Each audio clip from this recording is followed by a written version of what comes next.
ક્યારે એવો વિચાર આવ્યો છે કે કોઈ ધંધો કરવાની સૌથી ખરાબ મતલબ એકદમ જ વિનાશક રીત કઈ હોઈ શકે?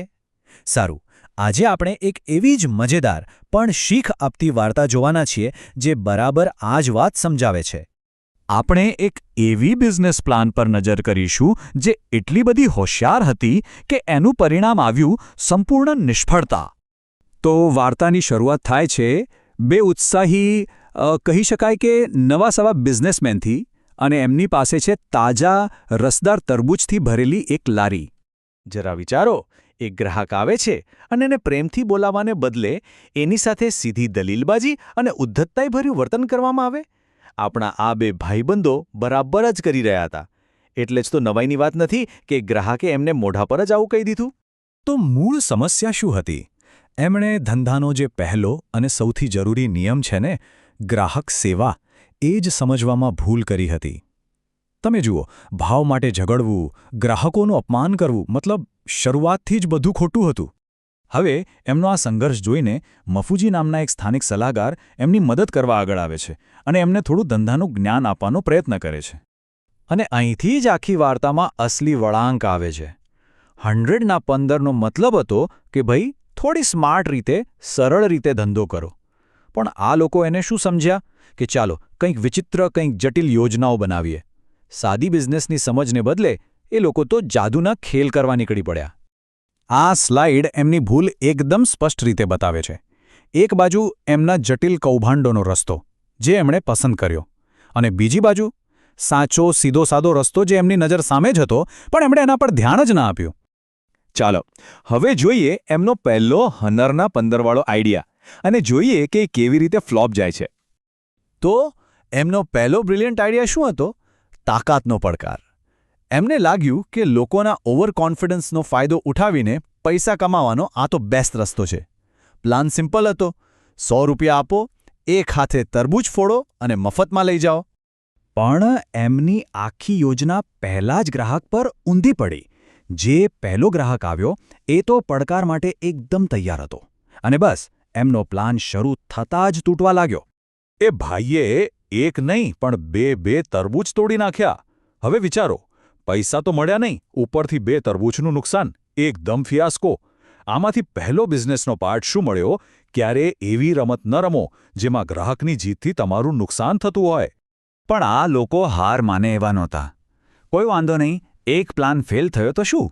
એ લોકો એક નવા પડકાર સાથે પાછા આવ્યા. આ વખતે બુદ્ધિ અને મનોબળની લડાઈ. એમની બીજી યોજના તો આનાથી પણ વધારે રમૂજી હતી. હાસ્યનો પડકાર. પણ થયું એવું કે 2 વેચનારમાંથી એકને ગલી પછી બહુ થતી હતી. પડકાર શરૂ થયો અને 10 સેકન્ડમાં જ ખેલ ખતમ. વેચવાવાળો ભાઈ તો હસી હસીને બેવડ વળી ગયો. ચાલો જરા હિસાબ કરીએ. હવે એમણે વધારે તરબૂચ ગુમાવી દીધા છે, અને આનાથી એક જ વાત સાબિત થઈ કે એમને પોતાની નબળાઈઓ વિશે જરા પણ ખબર નથી. બીજો બિઝનેસ પાર્ટ, તમારો આ ધંધાની કમજોરી શું છે એ પહેલાં જાણો, ભલે ને એ કમજોરી તમે પોતે જ કેમ ન હો. હવે આવ્યો એમનો ત્રીજો અને છેલ્લો પ્રયાસ.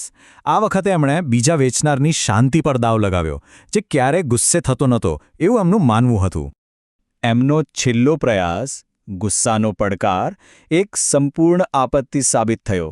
વેચનારને ગુસ્સો તો આવ્યો, પણ એટલો બધો ગુસ્સો આવ્યો કે એણે હતાશામાં પોતાના જ હાથે બાકીના બધા જ તરબૂચ ફોડી નાખ્યા. અને બસ અહીંયા એમનો આખો બિઝનેસ પ્લાન ભાંગેલા તરબૂચના ઢગલા સાથે સમાપ્ત થઈ ગયો. એક સંપૂર્ણ અફર નિષ્ફળતા. ત્રીજો અને છેલ્લો પાઠ, લાગણીઓને ક્યારે તમારા ધંધા પર હાવી ન થવા દો. હવે સૌથી રસપ્રદ વાત તો એ છે કે આ બધી રમતો રમવામાં એ લોકોએ કઈ મોટી તક ગુમાવી દીધી. આના પર વિશ્વાસ કરી શકાય? જ્યારે એ લોકો આ બધી રમતોમાં વ્યસ્ત હતા ત્યારે એક અસલી ગ્રાહક રોકડા પૈસા લઈને બધા જ તરબૂચ ખરીદવા માટે આવ્યો હતો, અને એમણે એને શું કહ્યું કે ના ભાઈ, અમે તો ખાલી પડકાર જ રમીએ છીએ. આનાથી મોટી ભૂલ શું હોઈ શકે? તો દિવસના અંતે આ બધી હોશિયાર યોજનાઓ પછી એમની પાસે શું વધ્યું? 700 રૂપિયાનું મોટું નુકસાન અને ભાંગેલા તરબૂચનો ઢગલો. બસ આટલું જ.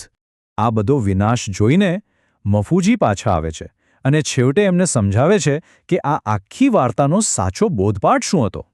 અને અહીં છે એ પાઠ જે એમ લોકો આખરે શીખ્યા. વોર્નરના 15નો અર્થ જટિલ યુક્તિઓ નહોતો, એનો અર્થ હતો ધંધાના એ સરળ મૂળભૂત નિયમો જે એમણે શરૂઆતથી જ નજરઅંદાજ કર્યા હતા. જુઓ, તાકાતની રમતને બદલે સારું વર્તન, હાસ્યના પડકારને બદલે વાજબી ભાવ અને ગુસ્સાના ખેલને બદલે ગ્રાહકને ચાખવા માટે એક ચીરી આપવી. બસ આટલું જ તો કરવાનું હતું. અંતિમ શીખ એ જ હતી કે સાચી બિઝનેસ કુશળતા કોઈ જટિલ યોજનામાં નહીં, પણ સાદગી, સ્પષ્ટતા અને સૌથી અગત્યનું ગ્રાહક પ્રત્યેના આદરમાં રહેલી છે.